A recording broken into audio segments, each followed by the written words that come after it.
Thank you for accepting my invitation and accepting to be on my show. Thank you. Yeah, thank you for having me. It's an honor. So I came to know that I've gone through your profile and I came to know that you're a project manager and policy advisor, Well, policy analyst. Yeah, I policy was trained. analyst. Yeah, trained policy analyst. Have a master's degree in policy analysis from George Mason University in Virginia, and I lived in the Washington D.C. metro area for about 11 years and worked there uh, in private industry, but also working a lot with government organizations. Uh, so I've worked as a project manager, a logistics manager, and then um, later as an instructional designer. So a mixed jobs, and now I've started this podcast, uh, which I sort of do on the side. I'm also working as an instructional designer as well uh, currently. So the podcast is sort of a side venture as well. So a lot of different things going on.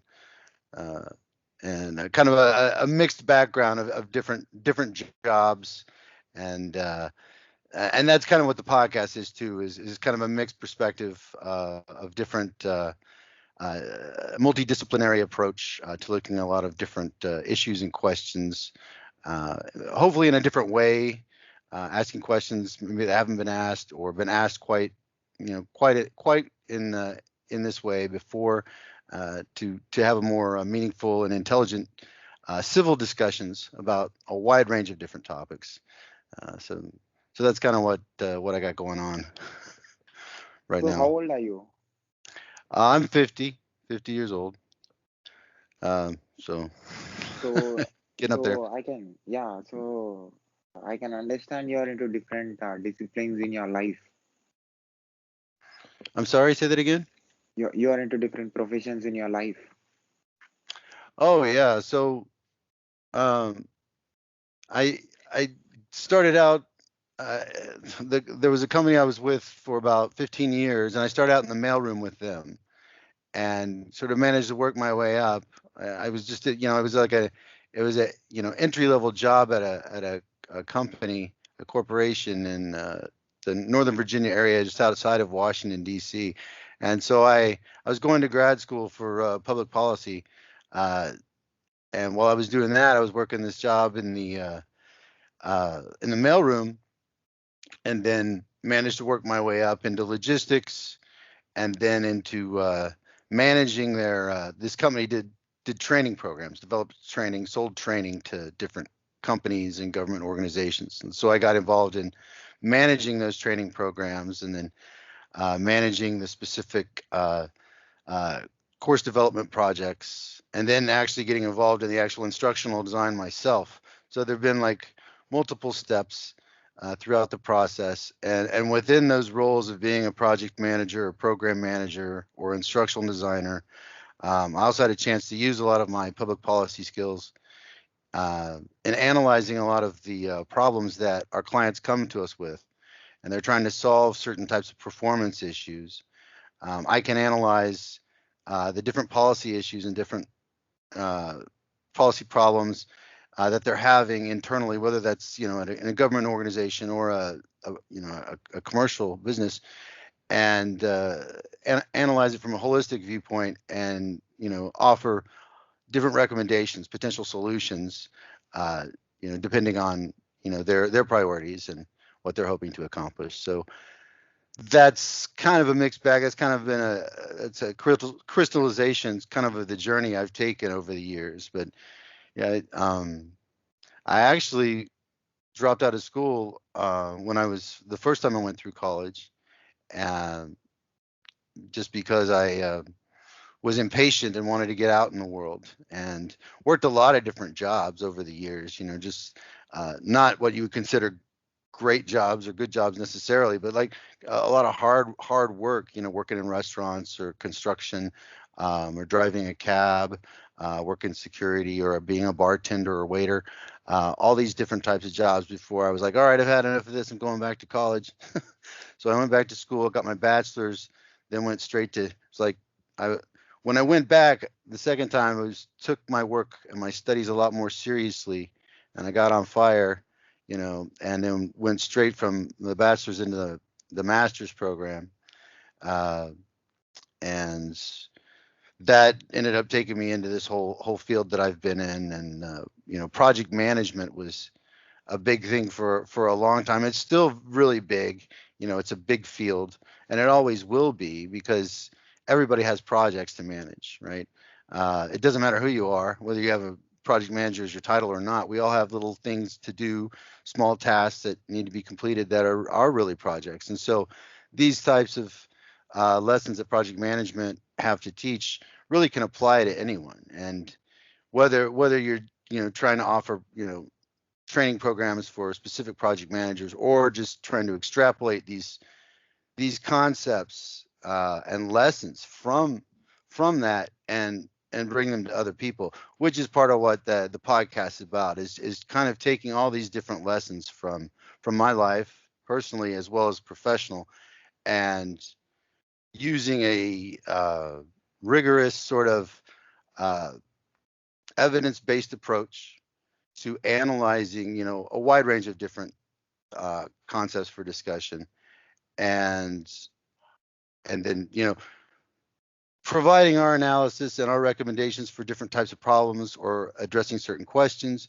And we don't always claim to have all the answers, but more important than anything is that we generate a discussion about certain ideas, and that even if you don't agree with us, that you give our ideas some consideration, and then that you then take them yourself as the viewer and improve upon them, right? Talk about them with your friends, and maybe you come up with some better ideas. And that's kind of the whole idea about free inquiry and open debate, is that there is this enhancement, this improvement, is that I don't have all the answers, no one else does, but it's our collaboration and communication that leads to a better result. And so that's what the show's ultimately about, I guess. And your podcast is about?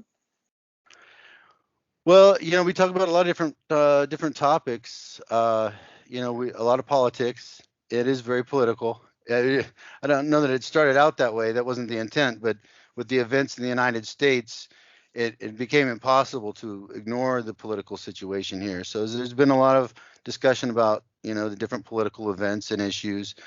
But we've also talked about different things like uh, just like the meaning of the social contract, or like the transgender, issues regarding transgender rights, the environment, uh, things like that, but also things like the meaning of life, human consciousness, understanding human consciousness, and understanding that we're learning like a lot more. We talk actually a lot about, there's a consciousness episode. We only not only talk about human consciousness, but we talk about the consciousness of animals and how much we're learning about how much more advanced a lot of animal consciousness is, not just primates, but they've learned over in recent years, like fish and certain types of birds have much higher levels of intelligence than they ever anticipated or realized before. So there's a lot of science involved with the show, where we like to talk about new scientific discoveries, new developments. We talk about UFOs, the UFO stories that have been in the news. Um, so a whole range of different discussions. Our next episode is going to be on climate change, and we're also going to talk about Edward Snowden and Julian Assange. Um, Two of very controversial characters in U.S. politics, about whether these fellas should be pardoned, essentially. Assange for his role in having information released from the United States government, um, uh, through the State Department, having all those documents released through their work with Chelsea Manning. The U.S. has been wanting to extradite him for years. Do we pardon him for what he did? Did he serve a greater public good by what he did, or did he cross the line from operating as a journalist into operating as an agent for a foreign power? So we're going to discuss that. And Edward Snowden, who worked for the NSA and released all the information about the NSA spying on Americans. Um, we're going to talk about that as well.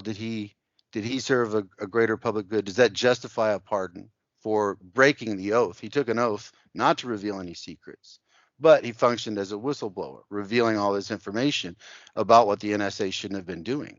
But at the same time, the NSA claims he revealed sources and methods, right? And they say the same thing about Assange, that sources and methods were revealed. And they always say this, right? And you can't, and it can be hard to prove, to establish that that's true, because they can say it, but then where's the evidence? It's classified. So we're going to be talking about that, um, those types of topics, and in general, just trying to have a discussion about what's the better way forward, right? And there's always a tension that exists between conservative and more progressive ways of thinking that has always existed and that will always exist. But how do we find that productive way to have discussions with opposing views and be respectful and move forward?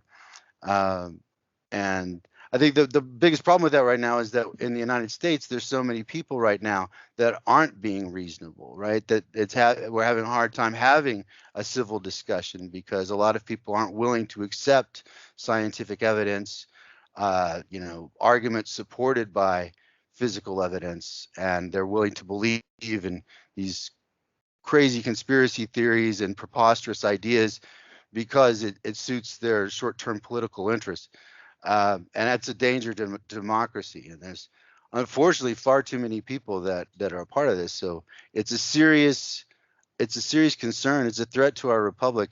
One I never thought I would see happen.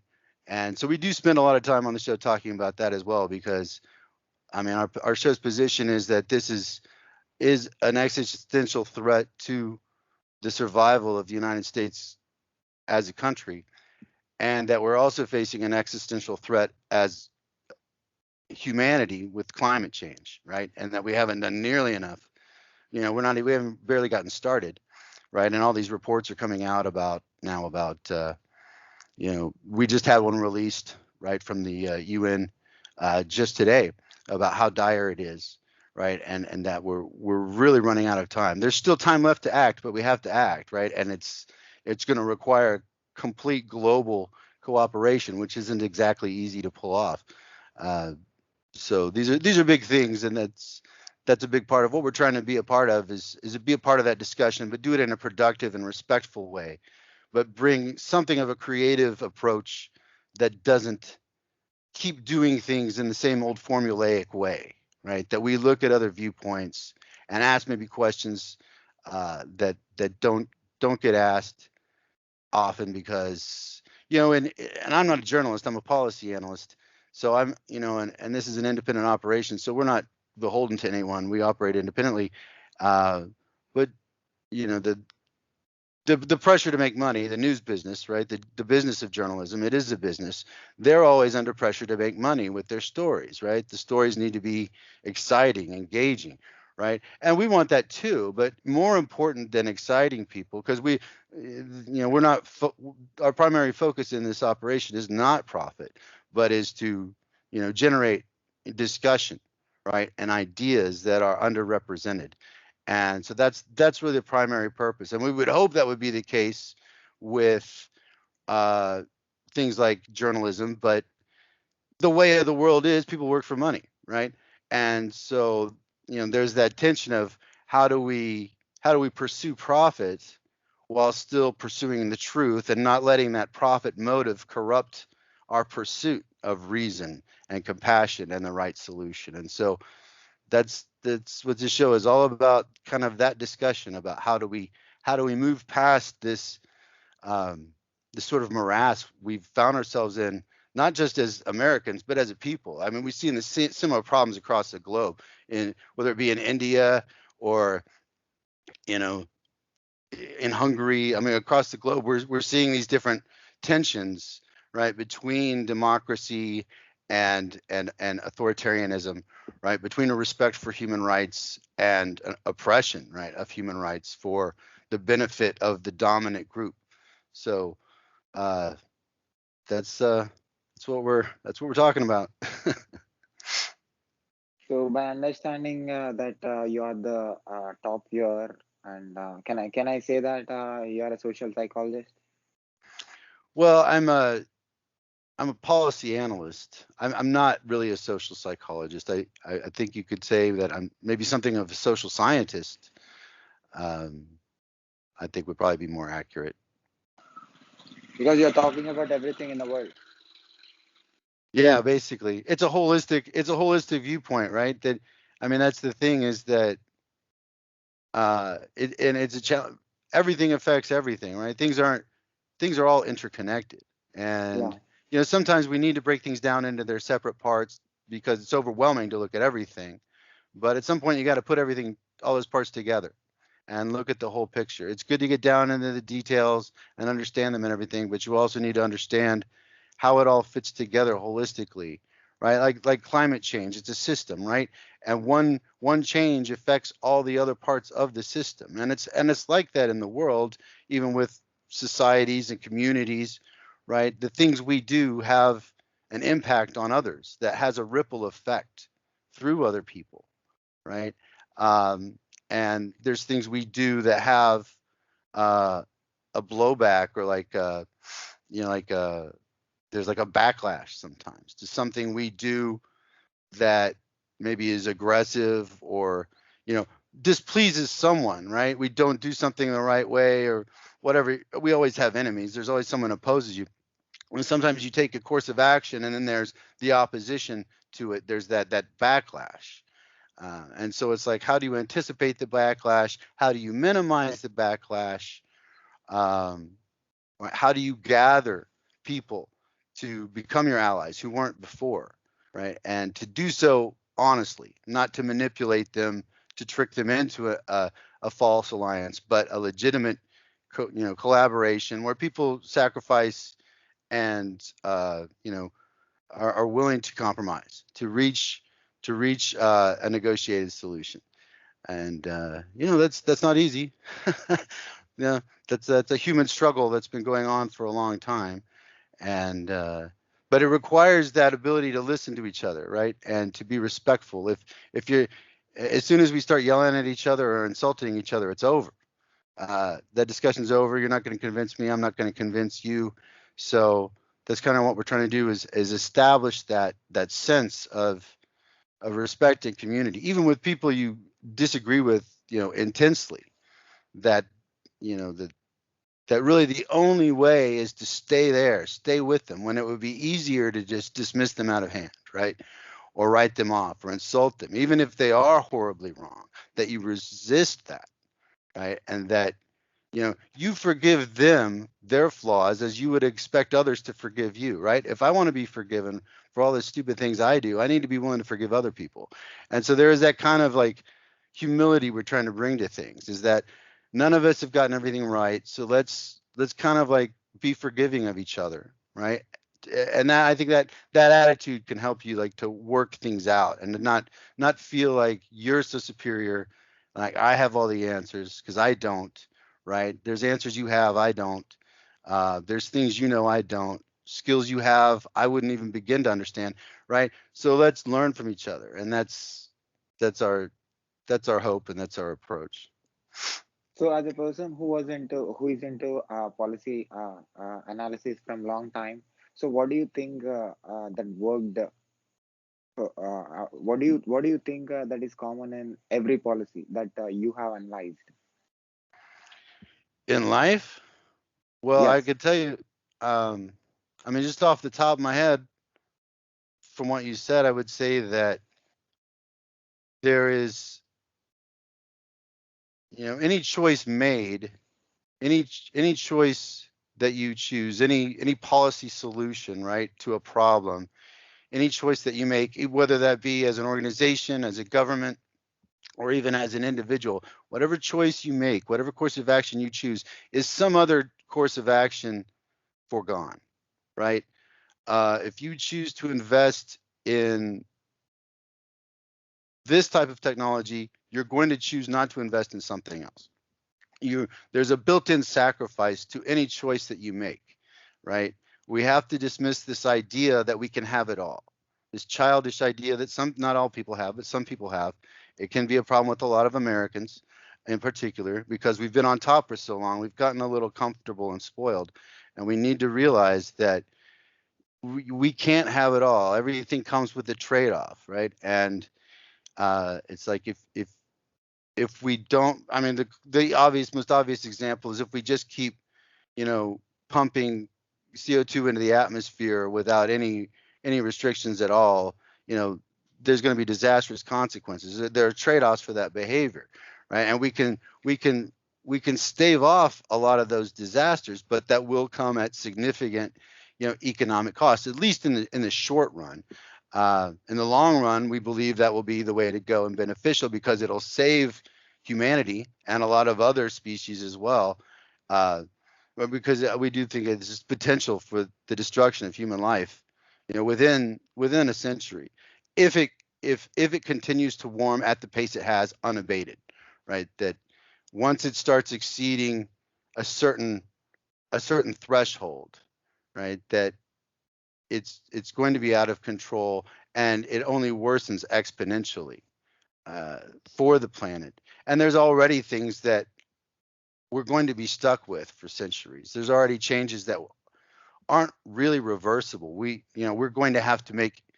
It's not just about CO2 reduction. We're going to have to uh, make changes globally in how we build our infrastructure and how we develop our societies to deal with the new reality of climate change, whether that be with rising seas, increased flooding, more wildfires, more droughts, intense heat. We got to change the whole way we do everything, not just get off fossil fuels, but how we actually structure society. So it's a huge, crazy project, but we have to do it if we want to survive. And it's one of those things that we've put off for so long. We've known this is a problem for over 30 years, and most of the action has been delayed or denied up until now. But we've kind of reached the end point where we can't afford to put off action any longer. And so it's going to require massive investments globally, um, that require sacrifices. We're not going to be able to continue on quite the way we were before. And that's that's a real conversation, and that's what our next episode is about. But yeah, all choices you make, right? The You choose to go to school in one place, that's some other school you don't get to go there. You choose one girl, that's another girl that you don't get to date. And we have to accept kind of these realities of life, right? That you can't have everything, that you have to have sacrifices, that if you want well thought out policy, you have to be an adult about it. You need experts, you need an intelligent discussion, right, with all the stakeholders that look at things from a holistic perspective and break the different pieces apart and look at what they have to do to develop that solution, to make the most amount of people happy as possible, right?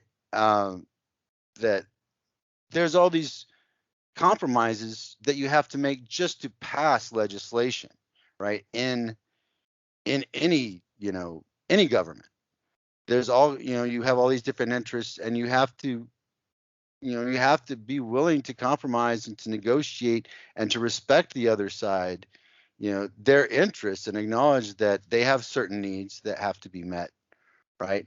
While you do as well.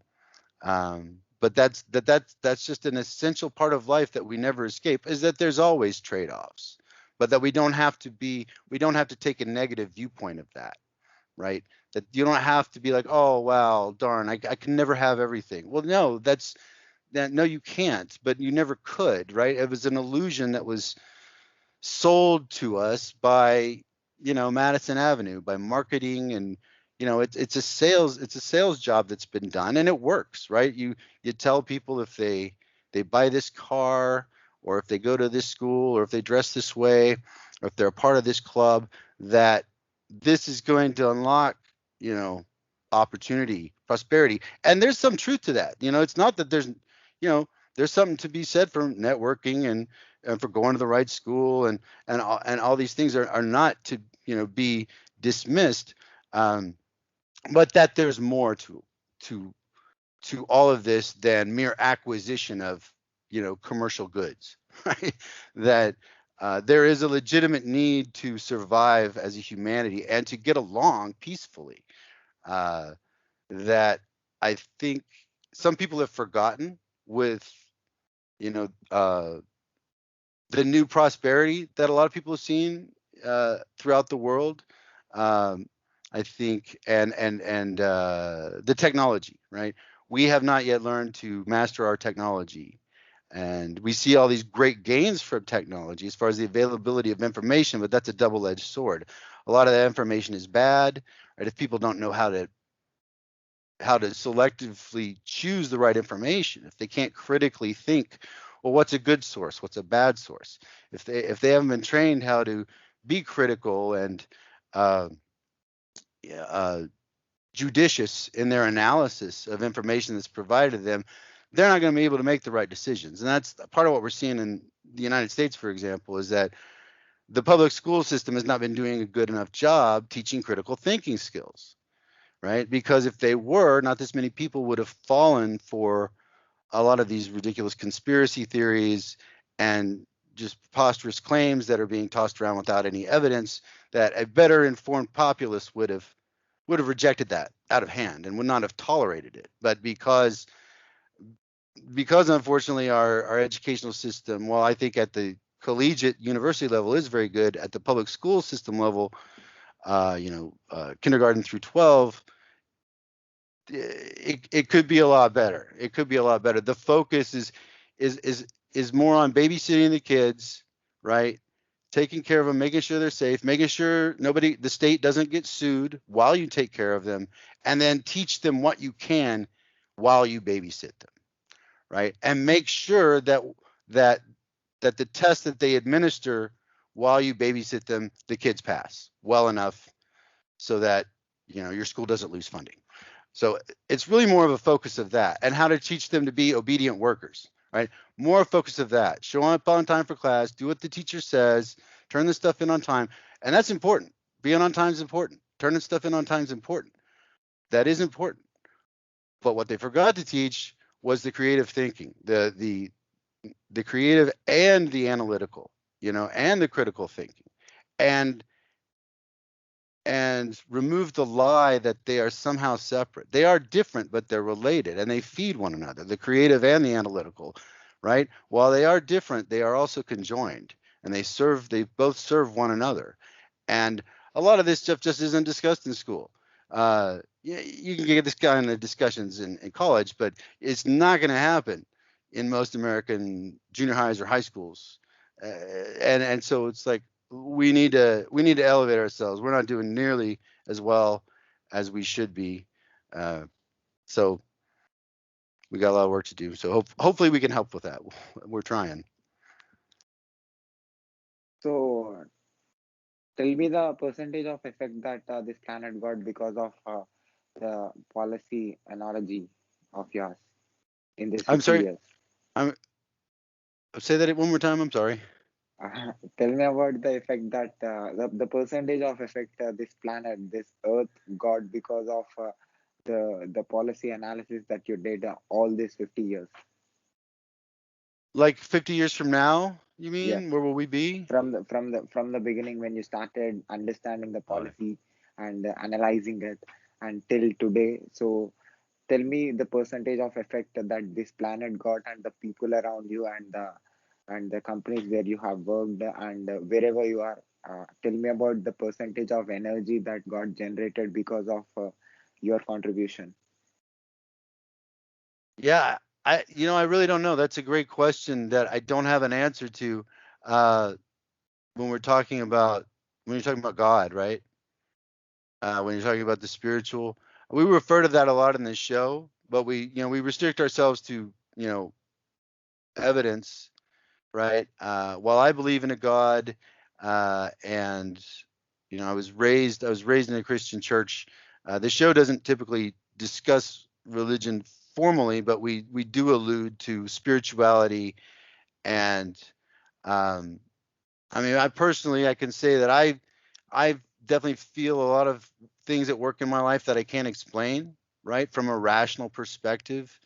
And I can't say that that could just be my feelings, right? That can just be my imagination.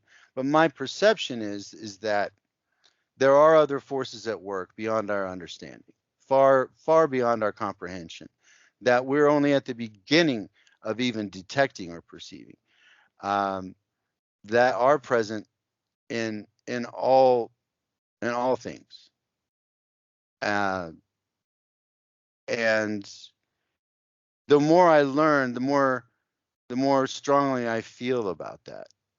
That that there is some force at work, and that there is some purpose, though shrouded from our understanding.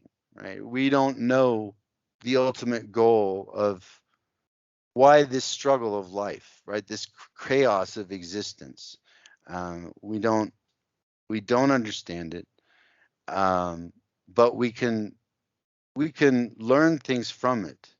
And I think that if you look, there's a lot of lessons we can take that guide us, and I think that religious faiths do a really good job about that. There's a lot of good things you can take from different religions. Um, I think sometimes the danger is when people take things maybe too literally, right? Our perspective is more that religion should be viewed more like poetry, not to say that it's not divinely inspired, but it's the language of the soul. It's not meant to be interpreted like literally, as in this happened on this day. I mean, it's very difficult for us to confirm what happened with people alive now, right? In news stories confirm what actually happened behind closed doors. So it's virtually impossible for us to know what some prophet said or some teacher said thousands of years ago. But I think the truth is still there, right? We've been asking the same questions for thousands of years, and we keep answering them, right? And the answers keep coming back relatively the same, right? And it's just a lot of those answers. It just depends on the language of the time, the technological understanding of the time, the cultural understanding of that group, right? All the different groups have all these little different cultural understandings of the world that we've sort of created for ourselves to understand and make sense of things. And I think this is sort of an evolutionary process of humanity moving towards a greater understanding of the universe, um, and uh, that all lessons in life feed that.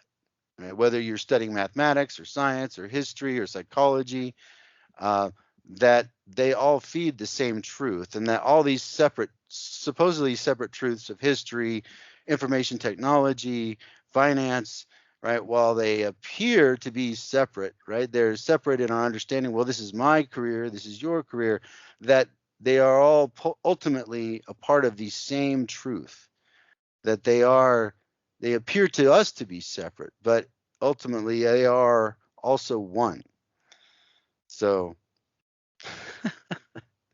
that's my So, perspective. so as observer, yeah. So as an observer, what do you think? Do you think that in the beginning days of mankind, or in the beginning days of this uh, creature's creation, do you think that there was a truth and it was divided into small pieces, and which are called as systems, which we call as policies, which we call as different projects, which we call as all different things, and like you said, everything is interconnected, and if we combine everything, we can see the truth, but we everything is divided. That's why we are unable to see which one is truth and which one is that's why this opinion differences, and that's why there's you right and I am wrong. So these kind of philosophies coming, too many philosophies, too many perspectives are coming. Hmm. Do you think that there was one before this division? Perhaps it may be. I mean, I wouldn't. I wouldn't say yes, but I wouldn't necessarily doubt it either. Um, I, I do wonder about that because scientifically, as far as we know, like the Big Bang happened about, roughly 14 billion years ago or so. We really don't know anything about what happened before then.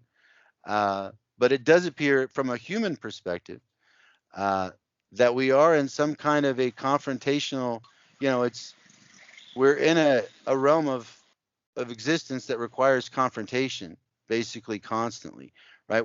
We are at war with nature for our own survival. Uh, we don't live in the Garden of Eden where everything is provided for us safely.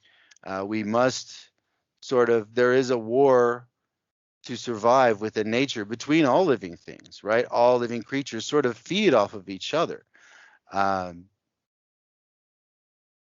what deeper meaning this has, that's something we'll be discussing in another episode because that is a great mystery.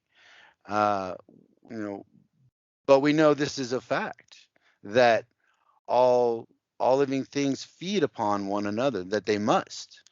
Why this is the case, we don't know, but we do know that life must feed upon life and to generate the next generation of life, and that those new generations evolve and change and adapt into newer versions and eventually new types of creatures, and that process appears to exist at every level of organic existence, that process of evolution and adaptation, um, whether there be a, a designer, a creator of that or not, right? That's the question. Did someone design it that way? We can't prove that, but how does the system create itself? How does the system design itself? Does it just evolve of its own? And how is that possible? There's a lot of questions like that we don't have answers to, but we definitely like to ask and discuss. Um, and I mean, my own personal perspective, I think this life is, you know, one life where the veil is like in front of us, like the greater truth is hidden behind that curtain, right? And then once we pass from this life, my hope is that veil is lifted and a higher truth is revealed, right? That I think that's what most people would like to believe. Um, I always get these stories about past life experiences or people talking about like out of body or near death experiences when they've seen relatives after they die and come back. Um, but that's actually a small percentage of people that actually report that. And you kind of wonder, well, it's like, why doesn't everybody report that? It's only like 10, maybe 15% of people report uh, those sort of uh, near-death experiences. It's most neurologists think it's just brain activity, right? Your brain shutting down uh, that leads to those types of hallucinations. But there's not.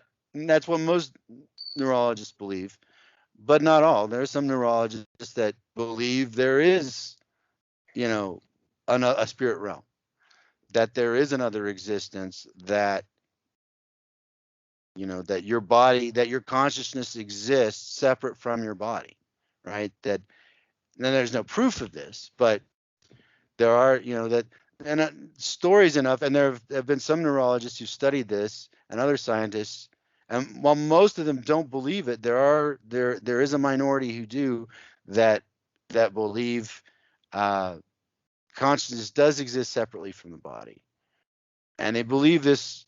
Well, I'm thinking of one person in particular. I can't remember his name right now. He's a scientist that's been doing this for a long time. Uh, and from his interviews with these people who've had these near death experiences, he believes they're real. He doesn't think they're hallucinations or anything like that. He believes that you are passing to the next stage of existence. He thinks that that is really happening, and he's by their testimony. He started out as a skeptic, wanting to disprove it, but ended up becoming convinced by their testimony. So he's convinced. He has absolutely no physical evidence to prove that this is true. Um, but it's interesting that he started out as a skeptic, trying to disprove it, and then became convinced himself. So while there's a lot of things I would say I can't say are true for certain, I feel they're true. I believe they're true, but I can't say that I know they're true.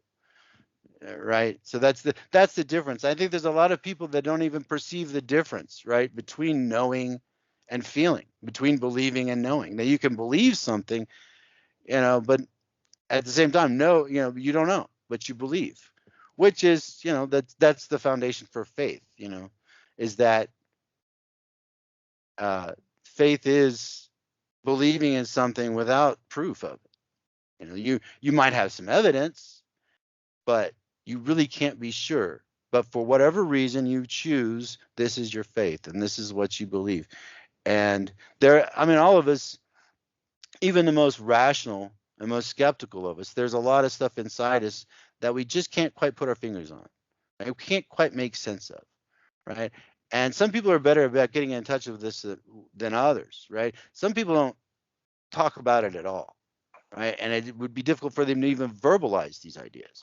So part of what we want to do is just get the discussion out there, right? Well, what do you think about these different ideas and things um, that there's so much more for us to gain the more we discuss these concepts, right? Your ideas will enrich mine, and perhaps mine might give some to you, right? And that we grow from that collectively. And I think that's why we're here, right? We can try to take from each other and fool each other and steal and manipulate each other, or we can deal honestly and fairly and respectfully and decently. And the choice is always ours, moment by moment of our lives, regardless of what religion we believe, right? Or what culture we're a part of. If we make a choice moment by moment to show respect to everyone else, that would immeasurably improve human existence for everyone. So, So, like you said, you do episodes on purpose of life. So, my question is that possible for a human being or any living thing on this planet to know how everything on this planet came from and where they come from? We are still doing that since years and since thousands of years, since maybe from long time. Is that possible for us as a human being to know everything from where it came from? oh, I think we can know a lot more. I don't think we'll ever know everything. I think there's just too much to know, right?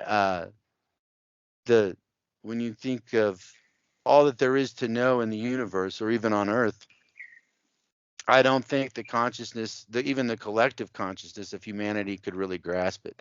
But I think that we can get a pretty good idea over time through rigorous, disciplined study. And I think over time, and you know, not just being smart, but also being moral, being honest in our not just in our dealings with each other, but our intellectual analysis, right? And our analysis of whether it be history or science or whatever, that we honest in the analysis, that we don't try to manipulate the results for our short-term benefit. That over the long haul of time, when we talk about like the course of human evolution, right, which we know from archaeologists that somewhere around 200, 300,000 years, modern humans, roughly in our form we're in now, have existed, coming from Africa. Uh, that's that time undergone all kinds of insane changes. Um, I think we could put a lot of those pieces together, but there's a lot we'll just never know. There's a lot of pieces we're putting together now from like genetic analysis, right? Analyzing all the different genetic groups that exist, because they can now look at where all those different genetic groups migrated from over the last 200,000 years to see like where did this group go, who did they interact with, how long were they there before they migrated to the next place. So there's a lot of stuff like that that will be unlocked, and I don't think genetics will ever tell us everything, but I think that things like genetics and a lot of scientific technology, think about it. The explosion in scientific and technical knowledge that we've had has only occurred fairly, really recently. If you think about like the IT revolution, right? That's what, last 20, 30 years. But when you think about, just, it's only been a couple hundred years since like the combustion engine. um, we've only had books for about the printing press for like 500 years. I, I think we're still in the early stages of understanding things. What in the United States 200 years ago, bleeding a person was still a legitimate medical technology, right? That you could, like George Washington died, he got pneumonia. One of the treatments they tried, and some historians think this is what actually killed him, was they bled him. They would cut you, like a vein and bleed. They thought the blood was bad and they needed to bleed it out.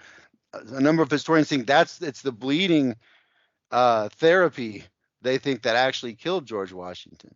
So, and that was just a couple hundred years ago. So we're still, and we got a whole bunch of people in our country who refuse to accept scientific evidence. So even now, so we're still at the just beginning stages of understanding the world around us.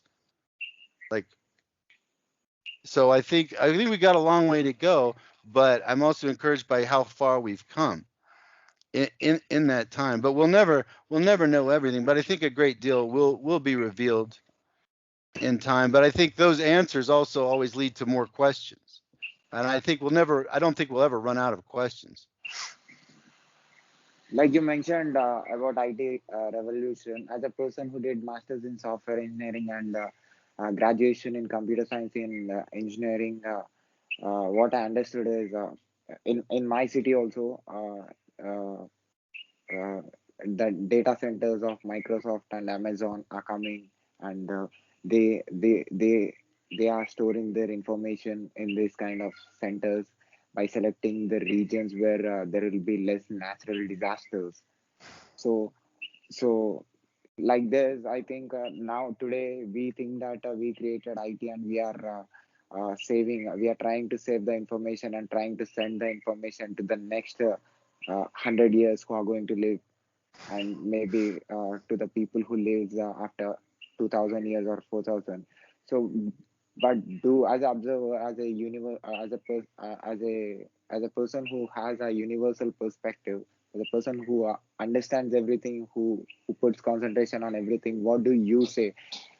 From Do you think that the human beings from past hundreds and thousands of years, they have also their own way of saving the information, but still they failed in giving the information to us, who are you and me talking today here, and we still unable to understand the lot of things which are there in the world, lot of mysteries, because maybe the natural disasters or the repulsions or the violence that happened in the space or in on this planet destroyed the complete information. Maybe the creator of this universe is doing this.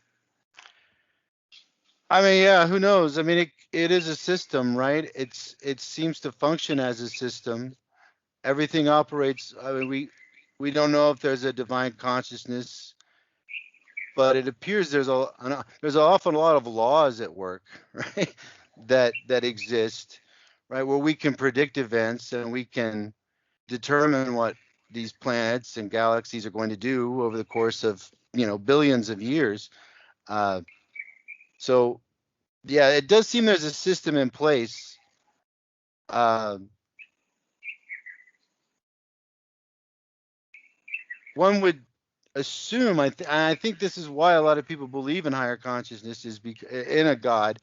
Uh, is we sort of transpose, we always try to make sense of things from like our perspective, right? That for something to exist, something had to create it, right? Something couldn't exist without a creator. So we think, well, this universe exists, it must have a creator.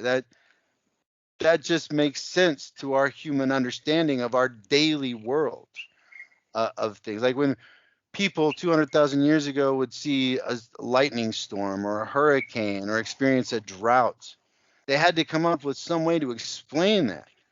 And one of the easiest ways to do that would be to extrapolate a conscious being, right? Because you see in your daily life, like say 200,000 years ago, as you're hunting or cooking or whatever gathering that you're trying to do, that you see that someone's always doing it. Someone is always doing something to someone, right? Someone is always eating somebody, somebody's always attacking somebody, right? So if these explosions are going off in the sky at night, well, somebody's doing that. you're oriented to think that way. So maybe that's not true. That's just how we're wired to believe, right? And that, but why are we wired that way, right? Why are we wired to believe, why is that helpful to us?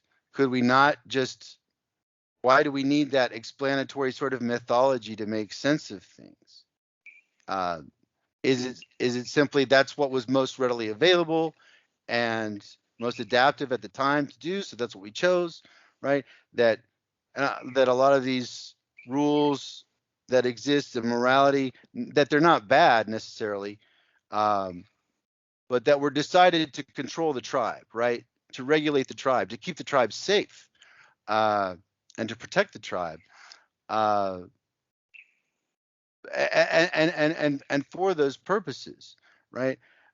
And that's the great mystery. Is that something we arbitrarily decided on our own and we picked something to suit our purposes, which has then carried forward hundreds of thousands of years later, right? That religion just started as, well, this is an effective tool to regulate the tribe and to explain things we don't understand.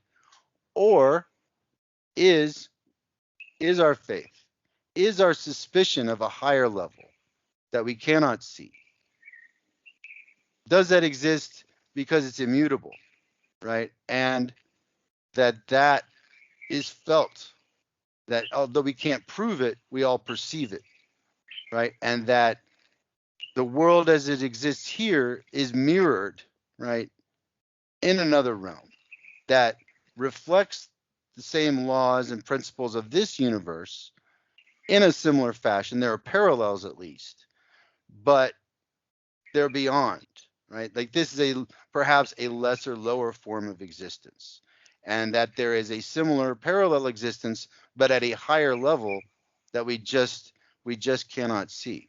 It's possible. We have no evidence of that other than these great ideas that we come up with, right? This amazing ability to create these different thoughts and concepts of our origin, right? That do give us meaning, right? I mean, most people are religious. I mean, in America, it's like 95% or something like that are religious. It's a very religious country. Uh, a lot of people derive meaning from religion, but I think there's a danger, right, in trying to take it too literal because nobody knows. Nobody knows what actually happened, right? Uh, but I think that a lot of these religions are in touch with something that's real that we can't prove yet, right? Doesn't mean it's not real. We just, you know, what proof, absence of proof is not proof of absence, right? Just because we can't prove something exists doesn't mean it doesn't exist. We just can't prove it. Now, maybe 500, 1,000 years from now, we can. Who knows, right? We just haven't been able to prove it yet. We definitely can't say we know that there's a God. We cannot say we know there's like another hidden realm of existence, but we can't rule it out either because there's just too many unknowns. Our grasp of science, our understanding of the universe is so limited, right? So narrow. Our rigorous approach of science is only maybe 500 years old. We haven't been doing it that long. We haven't gotten that far, right? We've sent a couple probes outside of the solar system, but that's about as far as we've gotten. That's it. That's all we know. So we're just beginning, and so what I caution is humility. We don't even know what we're getting into yet. Who knows? Who knows how many different realms of existence there are? Who knows how many different alien species are out there watching us right now? There's a lot we can't establish yet, and maybe we never will. But that may not be true. Now, there's a lot of things that we never thought would be true that have come true. I mean, who thought there would be an atom bomb? I mean, who would imagine that? But I mean, that happened, and it's a threat to humanity. Um, but it was also part of what led to atomic power, which has been a huge, right. That's sort of the magic of our science. It's a double-edged sword, right? It gives us life, but it can also take life, right? The nuclear power that gives a lot of power to you know hundreds of millions of people across the world, can also be unspeakably destructive. right? Not just as a weapon, but in like the storage of that nuclear waste. That's a long-term problem. Like that nuclear waste is going to be around for tens of thousands of years, and we have to store that responsibly for future generations of humans. I mean, that's a major long-term commitment that we are morally obligated to make, right? Simply to power our lives now. That's a built-in investment we have to make, is to make sure all that toxic stuff that we use to power, our world is safely stored for thousands of years. Otherwise, that could wreak, economic, ecological devastation on the planet. Um, so I think, yeah, I think we're at the beginning. We're at the beginning of the discovery of mysteries, even now, like what they're beginning to discover about the universe and dark matter, right? And dark energy making up most of the universe, right? That that most of the mass in the universe is like what, 5%, like of what we can observe. It makes up like 5% of what's in the universe. We don't know anything. And that's exciting. It's scary, but it's also exciting, right? That there is this, you know, wide open adventure ahead, uh, where a lot more is to be learned. But yeah, very humbling too how little we actually know. So I came to know that we are using too many natural resources, and one day we are going to have nothing to take from the earth. So Yeah. already humans started trying to, started thinking to get the resources which are there in the asteroids, which are moving very fast from our planet. Is that possible for a human being? But everything was impossible before human did that. But Yeah, I think a lot of those things are going to be open to us, as long as we. Yeah, I think there's a lot of things. Resources we'll be able to pull from asteroids, from the moon, possibly from Mars and the other planets. It's just a question of, working out those details. The doing the legwork of the time it takes, uh, to develop those technologies to a point where they're reliable and repeatable, where you can do that consistently in a cost-effective way, right? That companies could be willing to like invest in sending a space fleet out to pull fuel out of asteroids or the moon or whatever. Um, that's going to take time. My main concern is right with the global warming, right? The climate change is that's such an urgent thing. Like we're seeing billionaires go off into space in their spaceships and everything. And my concern is they're trying to create like their own a brand new industry, a space tourism industry.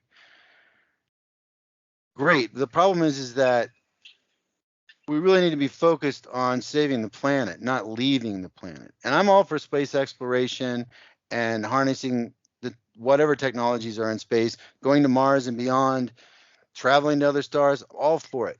But I want to save the planet first, right? And I think that the space technologies, I'm not saying give up on space or retrench from space exploration, uh, but we really need to, as far as like, we need to put most of our eggs in the fighting climate change basket at this point. Um, and I know that there have over the years been like possible technologies that have been proposed, like we're going to suck CO2 out of the air with this machine, and then we're going to store it right in these rocks or in these holes in the ground. Um, or we're going to put these chemicals up in the air to counteract the CO2, or we're going to put up these giant umbrellas in space to deflect sunlight. All these different solutions, none of them have proven to be workable at all, or workable or scalable. Uh, we know what will work is drastically reducing CO2 emissions. So we know what works. It's just they don't want to pay for that. They'd much rather come up with the shiny new thing, which is what business people love to do. Sales, business people. I've worked with these people all my life, and they're not bad. I'm not saying they're bad, right? But you can't let them run the world. Their job is to sell. Their job is to make money for the company. All right. And you're always going to have salespeople, aggressive people. We're motivated by money. There's nothing wrong with that, but you can't let them run the show. You got to keep them under control, because if you let those people get in control, then it's all about money, and it's all about their money. And that's kind of what we've seen, is that we've let those folks take too much control in a number of our societies, and we've let greed and the desire for more for ourselves uh, take too much importance, and we've ignored the suffering of others across the world while we focus on our petty luxuries. And we have to wake up from this illusion that many of us have allowed ourselves to be in, that the comfort has provided us, right? The United States has been unusually wealthy, unusually privileged since the end of World War II. We've just had it too good. After the end of World War II, the United States was on top, and it was just, we just had such an unfair advantage, and the benefits just flowed. I mean, we did a lot of great things, but we also did a lot of not great things too.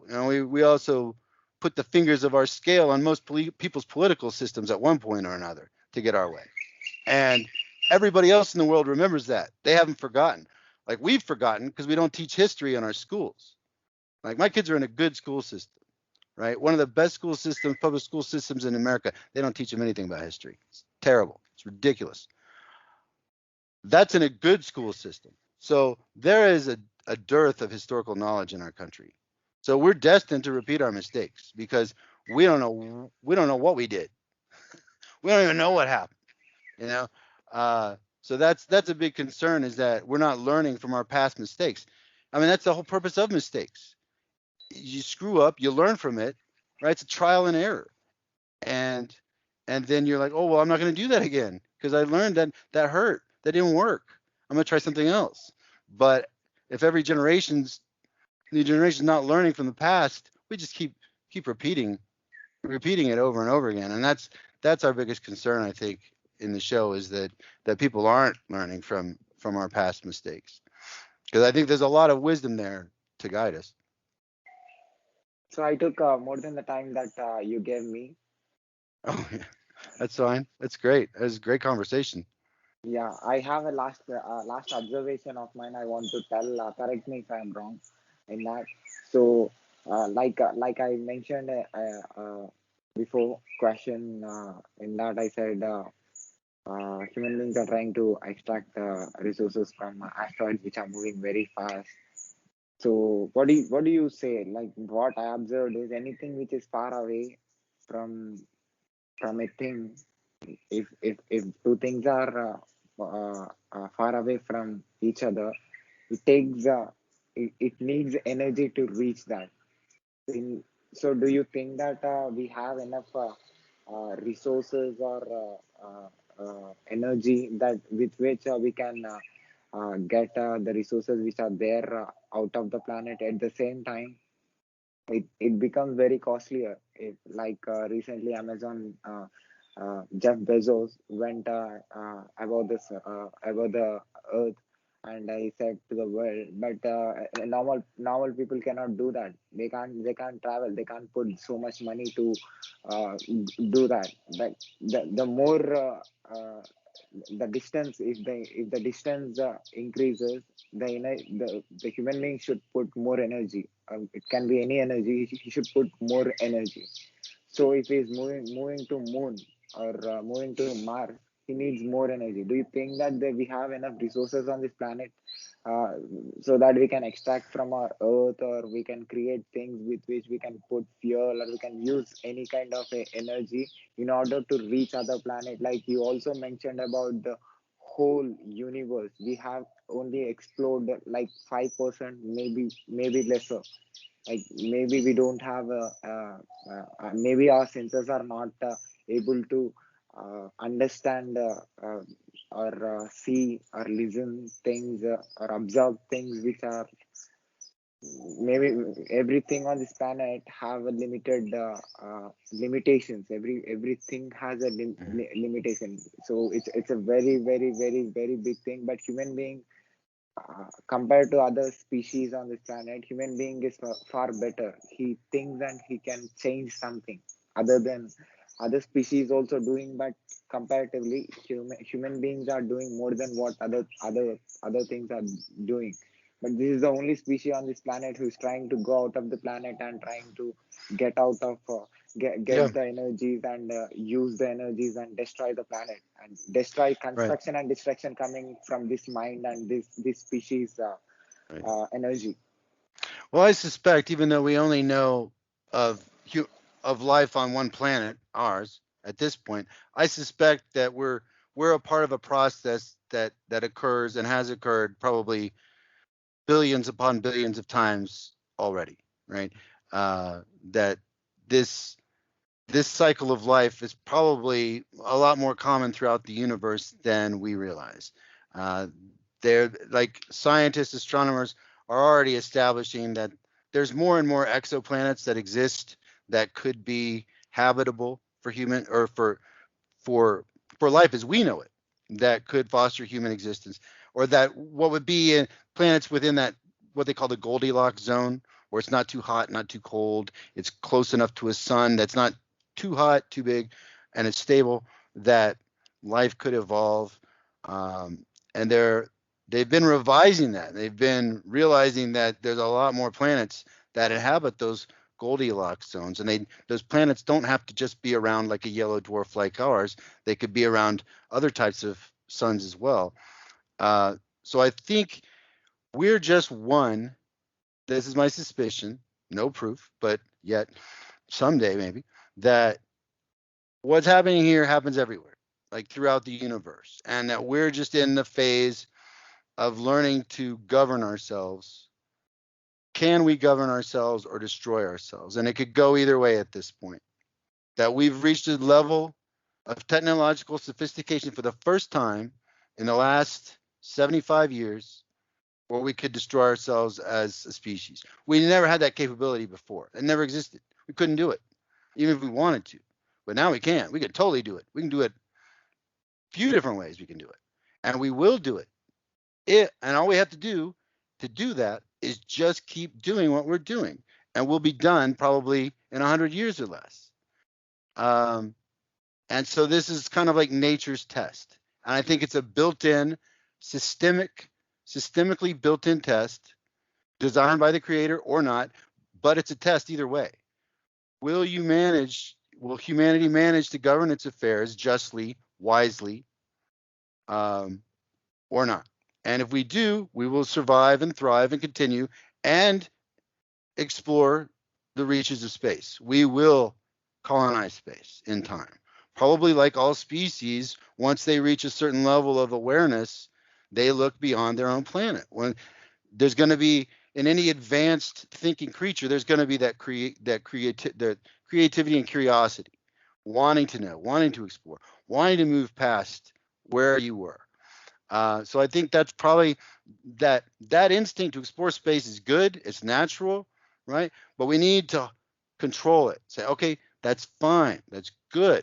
Let's let's get it, and if there is a economically viable argument for going to those asteroids in the short term and extracting fuel, if we could do it realistically and cost effectively, I'm for it. But thus far, I haven't seen anyone put forward any technology beyond carbon reduction that's really going to have an impact at this point. Us reducing our carbon output, right? Wind and solar have gotten so much cheaper. I mean, that's a big story. Most major publications have covered it in recent years. How much cheaper wind and solar technology is now. So the changes are a lot cheaper to make than they used to be. That they're still going to be expensive, and we have to make those infrastructure changes as well. I think the focus of our resources needs to be focused on that. Save the planet first, right? Save all the people. Think of all the island nations or all people on all the coasts of the world that are going to need serious, they're going to need to be moved or have major infrastructure built up to protect them because of rising sea levels. These are urgent things that needs to be done first. Save people's lives, save their societies, save their cultures. Here's the thing: who has a reason to cooperate or collaborate if we're not all going to benefit, right? We all need to benefit. There has to be something in us for all of us, to cooperate, right? So we've got to be able to pull people out of suffering. That a lot of these people, like people in the island nations, this is not their fault. This is primarily the fault of, the developed nations of the world have done this with carbon, you know, pumping all the carbon in the atmosphere. It's been the wealthy countries, right? And we have a moral obligation to rescue those that we've done this to. We didn't mean to do it, but we did it just the same. Carelessness. It wasn't. I don't think anybody. I mean, I don't think anybody meant to do it, but it was negligent on our part, and we're morally bound, obligated, right? You cannot just foul the world, right? There's no culture anywhere that thinks it's okay to just destroy your resources and pollute them, right? And perhaps until the United States, until very recently, we've gone about our business like we could just do whatever we want without any ramifications. And it's time for the United States to grow up, right? To enter adulthood finally. And it's like we're a world leader and we need to act like it. And we haven't been. And it's like the U.S. has a major leadership role to play, I think, in the climate change thing, and also obviously in the space exploration, right? We have a major role to play, but we have to be a lot more intelligent and not as selfish, right? Self-oriented. I think we've been very focused on what is in it for us. How do we benefit from this? And there's nothing wrong with that, but as long as you also realize that your policies and your actions, for them to be right, cannot have a negative effect cannot cause harm to other people, right? Uh, and I think that's part of the problem, is that we're seeing, the potential of the destruction of the planet, and it'll be the poor that go first. The last ones that die will be the wealthy and the powerful, because they have the resources to protect themselves the longest, but we'll all go eventually. Um, that we've got to wake up to the reality that we're all in this together. It's going to take all of us working together. And this is like that lesson we have to learn. And this is like something the universe, the system, is trying to teach us, is you don't get out of this without learning this lesson of working together and sacrifice, right? And making hard choices, and learning that you can't have everything, and that some things, right, that you want this space exploration, but you might have to forgo it for 5 or 10 years, maybe, to the degree that you would like, to save the planet first, right? But if always at the same time, always keep your eyes open, right? You never know when a new alternative. That's one of the biggest things too, is like always stay open to new possibilities. Never dismiss a new alternative out of hand, right? You're going to look at a lot of alternatives when you try and solve a problem, and you got to narrow it down. But you have to give them all equal and fair. You got to give them fair consideration first, because you never know when that golden opportunity comes along. And maybe somebody's suggestion isn't good, or something doesn't work, but you put that together with a few other ideas and you come up with a totally new solution that you stole from like 3 or 4 other people. You made something new, and that's what works. And that's why people have to learn to collaborate, negotiate, communicate better, and we can do it. So we're definitely limited by our physical resources, right? There's a limit. There's only so many resources on the planet, right? But our resources of our mind and our creativity are virtually limitless, right? And so how we come up with the strategies to use those resources, I think, I don't say infinite, but I think there's a lot we can do. And I'm not negative at all as far as like what we can do. I think there's a lot of opportunities we haven't even considered yet, right? That there's probably alternatives we're not even aware of yet. And so it's important to always consider, like, while there's a lot of alternatives I think that don't work, I'm still open to new ones if they come along, right? But provide us with the legitimate evidence Don't try and give us a sales job and promise us the moon, right, with a bunch of slick ads, but no actual scientific, you know, uh, proof underneath and underlying it. It's got to be something that can be proven to work, that can justify the massive type of investment that we need to make. And that's so I believe in, investing in and protecting and defending that which you know, right, versus that which may or may not be true. Now, continue to investigate the unknown, look for those new solutions and those new ideas that have not been discovered yet. But in the meantime, right, focus and put, the majority of your resources into what it is that will work, right? It's just, and we know it'll work. It's just not sexy. That's all. It's not hot. Because it requires sex. It requires sacrifice from everyone. We're not going to be able to use coal anymore. We have to get off oil. We're going to have to get off natural gas, and that's going to come with some trade-offs, right? There's going to be some trade-offs that are involved. Major public investments. Taxes got to go up on a lot of people, especially in the United States, because our tax rates are so low. Most Americans don't even realize that because the educational system doesn't teach them that. But our tax rates are pretty at the low end for advanced countries. And so that's something we've got to learn very, very quickly, is that we need these, that there's no company that's going to do it. There's no company that's going to invest those resources. Can't and won't. They're not willing to. They're not willing to gamble them. It requires the government to take the first big step, like with the internet and like with the space race, all right, space exploration. That required the government to do that. No company, no private. Now we've got private companies in the space industry, but it was like 50, 60 years of the government doing it first, right?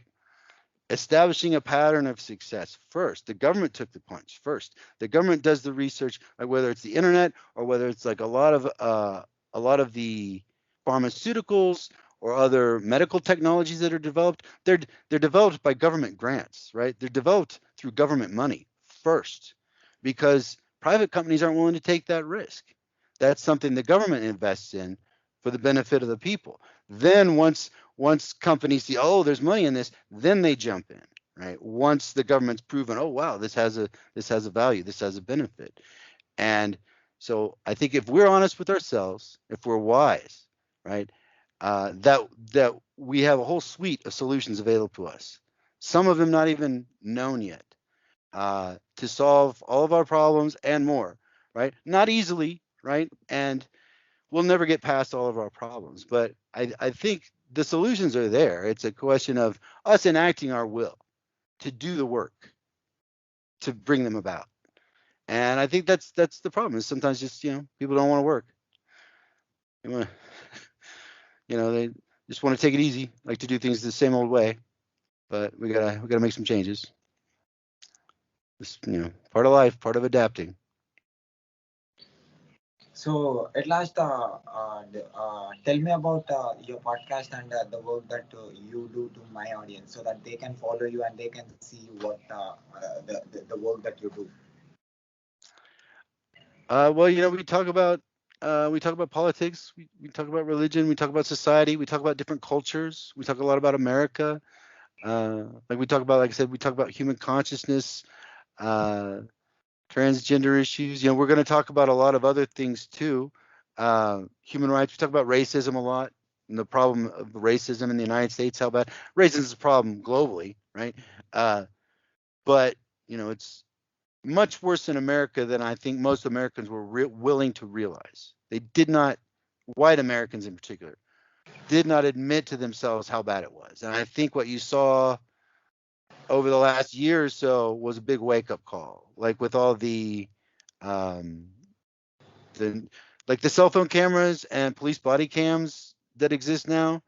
We can see the abuse that certain police, right? I think most police are good, not all. There's some bad police out there that have been abusing people, and they've gotten away with it for a long time because people always took the cop's word for it. The cop is in a position of authority, they're trusted. But we've seen now, there's been lots of footage, overwhelming, of cops abusing their authority, particularly against black men, right?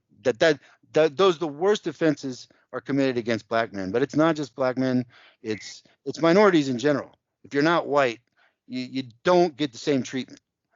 That in general, that's been a pattern that we've been observing, and you can see that not only in how they're treated in the video, but like incarceration rates, or like when they sentence a black man versus a white man for a crime, we can see there's a disparity, right? That the white person typically gets a much lighter sentence. Now that's getting better, but I mean for decades that's been a problem, where a white person could go to jail for maybe a few months. A black guy for the same crime might go to jail for years, and we're actually seeing that with January 6th, the people who tried to overthrow Congress on January 6th. We're seeing some pretty light sentences so far on these guys. One guy got 8 months. One guy the most he could get is 4 years. That's the max, right? It's very, very difficult for me to believe that they would have handed down those same types of sentences if the people who attacked the Capitol had been black, right? They would not have been treated like those protesters were treated very gently. They're not protesters; they were rioters, they were terrorists, and they were attempting to overthrow the government. They're traitors, and they were treated with kid gloves. I don't blame the Capitol Police for that because they were intentionally understaffed and unprepared from the leadership. It was supposed to happen this way. Unfortunately there's a lot of people in our country who want to see this country go back to the way it was 100 years ago. There's a lot of folks in our country who'd be fine with slavery going back to the way it was, like 150, 200 years ago. They long for that, and sadly, those forces are at work. And so our podcast has been focused on that a lot. Is this democratic crisis in the United States? And there's like this. I never thought that we would be at risk of, potentially another civil war, right? Or, ceasing to be, a constitutional republic, a democratic republic, and that's a legitimate danger. It's a real danger, and so that's taken over the show way more than I wanted it to, and so we're nearing the end of the second season, and I hope to get away from the politics a little bit more. But it's been very political. We've talked about different political ideologies and things like that, and we want to talk more about scientific discoveries, the meaning of life. But I think there will always be. There's no escaping politics ultimately, because anytime you're talking about problems in life, it involves some type of policy solution that will eventually have to go before lawmakers. Something's going to have to get done. If you want to fight climate change, if you don't like how the internet's run, if you don't like how this is, most of the time you're going to have to, something's going to have to go before government for a decision to be made. Or even if you're just working like within a corporation, like you're trying to get your boss to sign off on a project, there's politics involved with that, right? How do you handle your boss? How you manage your boss or your coworkers, right? And there's a right way to do it, and there's a wrong way to do it, right? There's how you manage people, manage stakeholders, deal with each other, talk to each other. Those things make all the difference in the world. And so those are the types of ideas and concepts that we spend a lot of time focusing on in this show.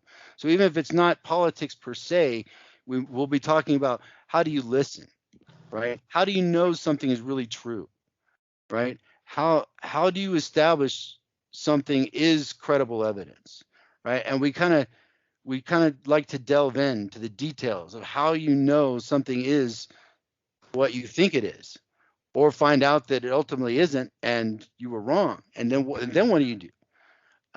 So exploring a lot of questions and details that affect all of us, whether the specific topic you may be familiar with or not, it's going to probably touch on some aspects of things that do directly relate to your life, because we always, whatever topic we address, we we focus on the commonality within that topic that is relevant to anyone, because there are lessons from anything, any topic, any issue, anywhere, that people can all people can learn from. And so it's really a question of how do we communicate that in a way that's interesting and meaningful to people.